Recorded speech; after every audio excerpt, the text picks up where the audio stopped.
Membaca data 6 presiden hingga yang kini menjabat secara ekonomi ada hal yang menarik. Ada 3 data yang coba kita bandingkan. Sahabat, tujuan informasi kali ini segaris lurus dengan informasi-informasi sebelum ini, di mana 3 presiden terakhir terbukti tidak bisa membawa Indonesia menjadi negara superpower. Lalu ada 10 nama calon yang saat ini ada di berbagai media dan lembaga survei, di mana mereka mau menjadi pemimpin 280 juta bangsa Indonesia nantinya. Pertanyaannya, siapa yang akan membuat Indonesia di tahun 2045 Indonesia bisa menjadi negara superpower?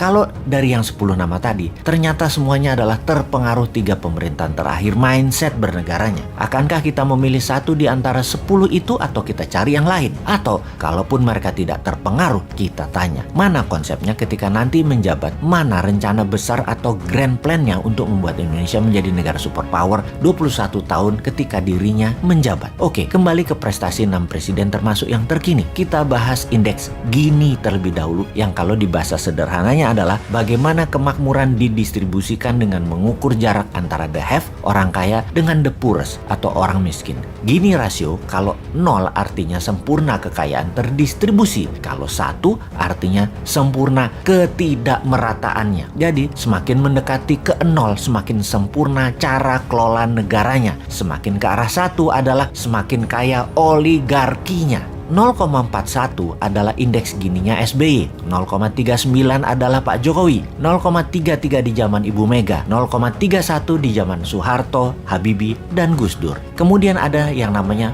fiscal space yang kita sederhanakan pemahamannya. Kalau di perusahaan itu ada istilah free cash flow. Semakin banyak free cash, semakin banyak space-nya, semakin longgar, bisa banyak geraknya. Biasanya diartikan dengan kemampuan mengumpulkan pendapatan negara termasuk unsur pajak di sana. Jadi kalau tumbuh, maka fiskal negara yang berbasis pajak semakin banyak uangnya. Zaman Pak Harto bertumbuh 62%, Habibie 36%.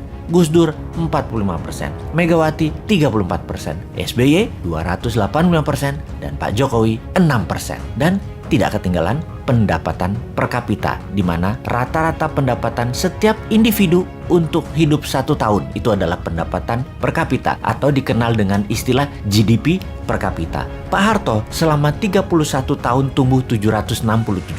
Habibie dalam 1 tahun menjabat tumbuh 45%. Gus Dur 2 tahun menjabat 12%. Megawati 3 tahun menjabat 54%. SBY 10 tahun 204%. Dan Jokowi 7 tahun 11%. Kita urai pertumbuhannya di rata-rata. Kalau itu per tahun, Soeharto 24%, Habibie 45%, Gus Dur 6%, Megawati 18%, SBY 20,4%, Jokowi 1,5%. Sekali lagi, hanya 1,5%. Kita tidak usah teruskan raport tadi karena nggak enak sama yang masih jabat dan pejabat teras lainnya. Kita diskusikan ke depan saja. Bagaimana membuat Indonesia GDP per kapitanya dari 3.900-an sekarang menjadi 10.000 dalam 5 tahun di tahun 2029. Bagaimana pendapatan per kapita menjadi $20.000 per kapita di tahun 2035 dan menjadi $40.000 per kapita di tahun 2045. Kita tanya ke incumbent, kayaknya 3 tahun lagi hanya bisa naikin hutang dari 6.500 triliun ke 10.000 triliun. Itu sebuah kepastian.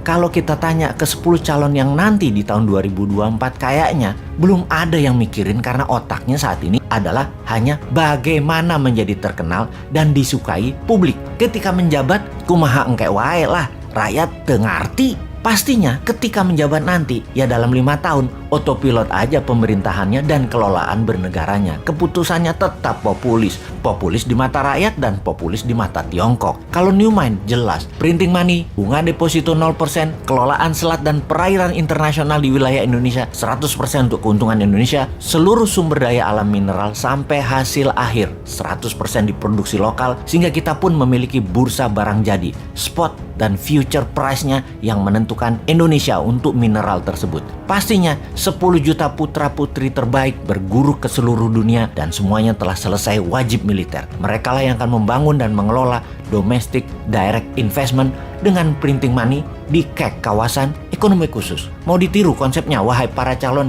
atau punya konsep lain? Ditunggu loh.